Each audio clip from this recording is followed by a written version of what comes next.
the talented people that you have in this place. Is that the correct statement? Would people say amen? Amen. It is good to be with you this day. Nancy and I traveled from the northeast area of Oklahoma to be with you today and to celebrate God's love and care and hope and peace and joy in this place with you today. We certainly have to say you have a beautiful place to do that in. And as we come here today, we're reminded of that presence and love that calls us together. And as we celebrate Veterans Day this weekend and this week, for those who have served our country, those who have moved from the sidelines, and those who have followed God's way, we give thanks to all who have served and created and sacrificed for a vision of peace in our world. Many thanks also to those talented musicians you have here and that you put together so willingly and so effortlessly. It doesn't look like they've been there 6 times. It looked like they have God's Spirit providing some talent in their lives. And it is so good to hear that for you. Nancy and I do come from Broken Arrow, Oklahoma, which is just a little to the south and east of Tulsa, Oklahoma. We lived there, almost lived there for 11 years, it's a little over 10 years now. And certainly didn't bring the wind that you are experiencing here today. We did have it there yesterday as well, though. But it is one of those things that we celebrate being able to make a short journey in today's time to be with you and be here. Our daughter does live in Dallas, Texas now, where she serves North Central Texas College, a group of community colleges. It's actually the oldest community college in Texas that is out of Gainesville, but is also attached to Texas Women's University, where she does a program for those congregations, those campuses, to bring awareness to violence against women. And she is doing that. She was experiencing yesterday the glory of Oklahoma State's victory over West Virginia, their first Big 12 meeting. So she wasn't able to be here with us today, but it is good to be here with you. Would you pray with me?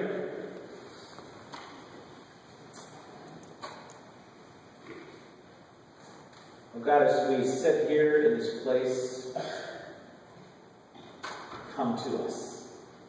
Infuse us. You have already infused us with music and with prayer and with litany and with communion and our ability and gifts of offering. But infuse us now with the gift of hearing, so that the words of my mouth and the meditations of all of our hearts together are pleasing in your sight, O God, our rock and our Redeemer. He was just sitting there beside the road. He was doing his job. That's what people who didn't have sight back in those days, do you remember the stories? That's what they did. They did their job. They sat there with their cloak out in front of them. People would come by and give them money to live on, to provide the basic things that they needed in their life. So he was sitting there, and he had heard, I'm sure, something about this person that was coming along, was making his way to Jerusalem, there in Jericho. He called out as this procession comes by, and he's hushed. He doesn't let that stop him. He calls out again, even louder this time. And he was hushed. Hushed by those around him. But he was heard. He was also heard in that. And he was called over to Jesus. And he asked him, what do you want me to do for you? And all this man who is blind, sitting there doing his job, wanted from this person who maybe he heard about the miracles that he had done was to see. God, all I want to do is see. It's a little different than the story that happened just a little earlier in that chapter. You remember those sons of Zebedee, James and John? They had also gone to Jesus, and he had asked the very same question. John, James, what is it you want me to do for you? Same question, wasn't it? Do you remember what they said they wanted? We want to sit with you on the right and the left-hand side. We want the power in your glory. A little difference. A little different focus, wasn't it? A little different words that maybe give us a different understanding of what Jesus was trying to say to the disciples as he moved onward through Jerusalem. This is going to be the last time as he moves toward Jerusalem that we're going to have the miracle story, those kind of things. So we have this different focus. What do you want from me? I want power. I want influence. Right there on your right and left side, Jesus. That's what we want. And Jesus reminds that those who will be empowered to serve others by serving them. Remember what he told them? They should take on the role of the slave. For those who are going to be the greatest are the ones who are going to serve. They take that service role, and by following that way, they would be free. On the other hand, Bartimaeus is there in that situation, calling out from the side of the road, and it also elicits a response. Same question. What do you want from me? I just want to see. A basic thing that people take for granted every single day of their lives. Jesus affirms him. He sees and he follows, and he is free. Did he follow Jesus and his disciples? Or did he follow along the way there in Jericho? Different versions of the Bible tell you different things. Some will say he followed along the way. Others say he followed along the road, which gives us a different version of what he did afterwards. But nevertheless, he was free, away from that place that had tied him on the side of the road into a place where he was whole. And he was apart again. And as we did that, we understand that there on that dusty, dark side of the road, the dusty side of the road, that the people are going and by him and throwing money in it, that wasn't going to be his existence any longer. He recognized, and he had faith. He had heard those rumors that were out there, that this was the one who might be able to restore his sight. And he called out. Others shouted at him, be quiet. He shouted out again, get back down where you belong, Bartimaeus. That's what you're supposed to do. There's no other hope for your life. Just do what you've been doing. And you do it oh so well. He calls out. So over their objections, Bartimaeus shouts it out, and he takes his chance, and it pays off for him. He gets an audience with this one that he had heard about, one who could perform miracles. Perhaps Mark puts the story in as the last event before heading into Jerusalem to remind those who would hear it that the disciples were suffering from some kind of spiritual blindness. He had asked them the same questions, but had two totally different responses. Bartimaeus shows the faith that embodies the access to healing. He cries out the truth that Jesus is the merciful Son of David, the one, and the crowd cannot silence him. He must overcome the obstacle they put down before him, and he does. Jesus bypasses, you remember back in chapter 8, that spit and touching thing he does on the blind man in chapter 8? He doesn't even have to go there because Bartimaeus has exhibited this a way of understanding how his faith was part of that healing process. So, how is your sight? How is that? Can you see what is going around you? And how is your vision, church? Can you visualize the possibilities that move you to wholeness and into new life? We're all called to live full lives, I hope. I hope you're called to live a full life. And I hope you're called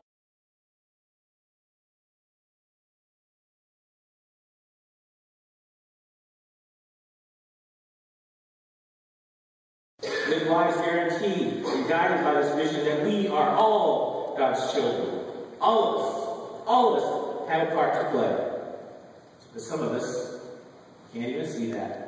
Some of us are stuck right beside the road, right there on the wayside, and can't see beyond their current circumstances. They're stuck.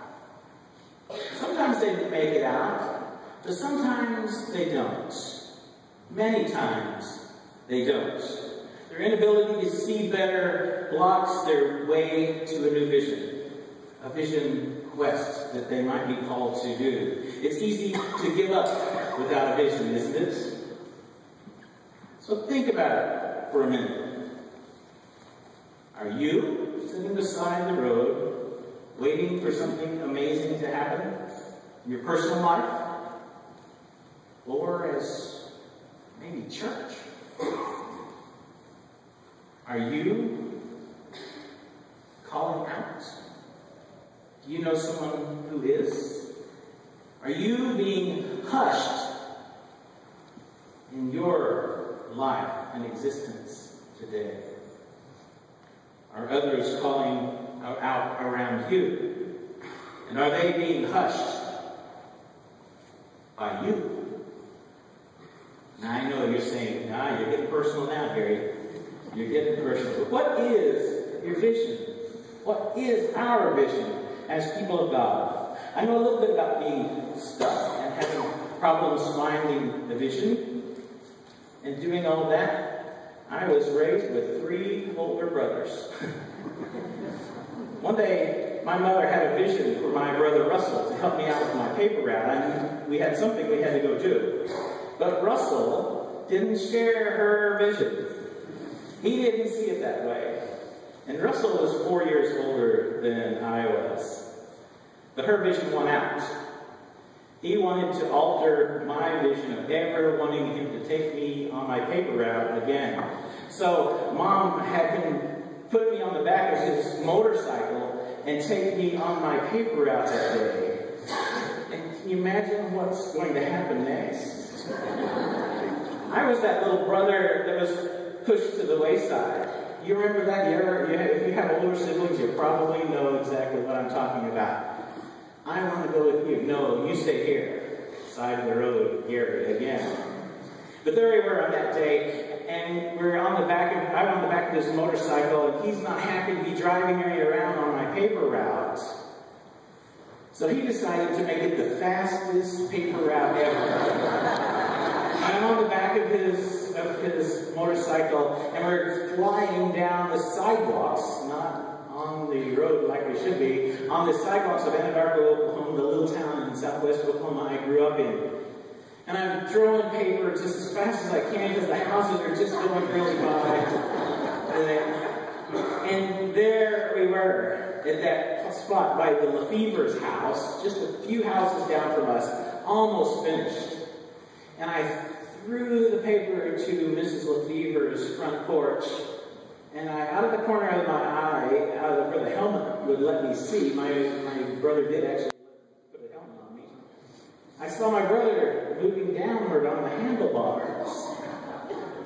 And as I turned back around, I'd forgotten that the Lefevre's tree had grown over the sidewalk. And I hear my brother chuckle, this just chuckle that only an older brother can chuckle when he knows something is about to happen to his younger brother. And of course, the branch hit me right smack in the middle of the face guard on that thing, knocked me backwards on the motorcycle, and we made it to our front yard with me hanging off the back of the motorcycle, praying to God that I would not fall off. And also praying to God that Mother would see it. But she didn't. And he always shared that in just such a great way with me. About that time when we shared that moment when our vision wasn't together at all, but we were doing those things that led us into new understandings of what that might be. Sometimes we affect all that change all by ourselves, and sometimes we overcome obstacles with the help of others. One day there was a blind man.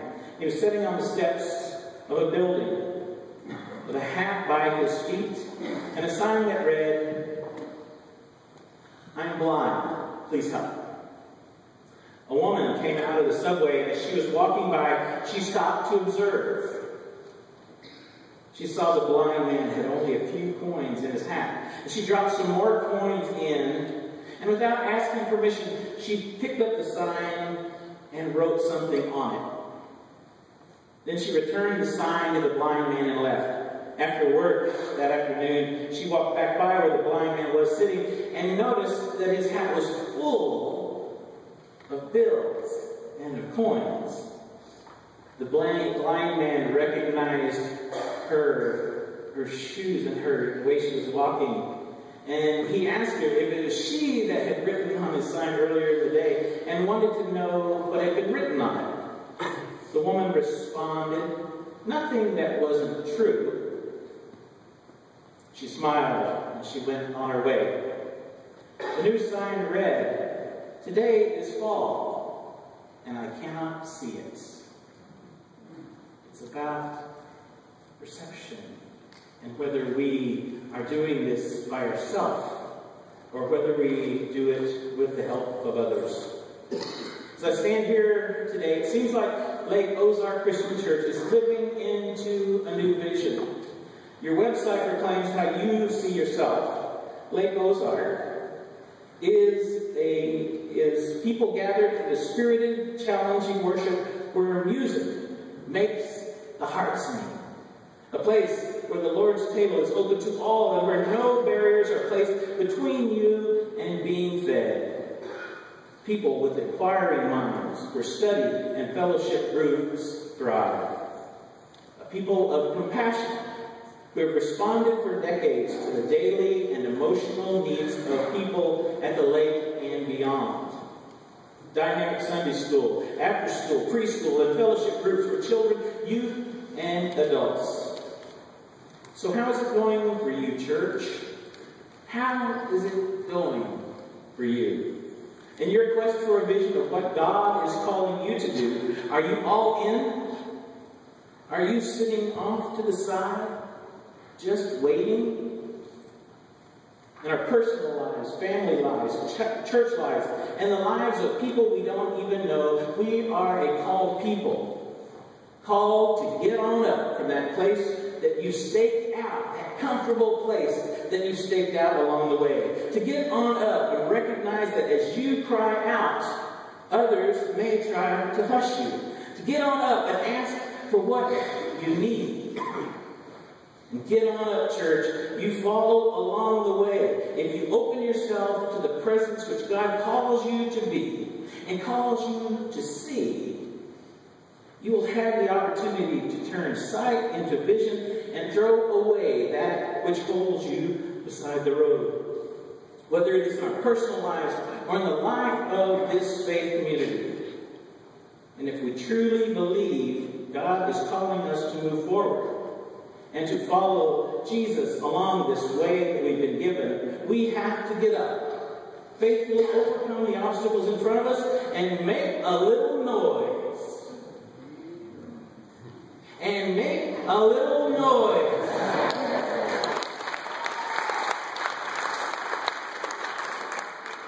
We have to recognize that healing and restoration is possible, and that the work we are called to is done by following along the way, turning around and helping others who are still stranded on the side of the road find their voice. Shouting out with them in a clear, united voice, "Son of David, have mercy on us. Help us to see." We pray. When our sight is dim, God, help us see. When our sight is dim, O God, give us a vision. And when you give us a vision, O God, help us to fulfill it, to move into greater understandings of your love. And for those people who are stuck beside the road, give them courage. And give us courage to turn toward them and be your people. So as we go this day, O God, we move forth from these walls.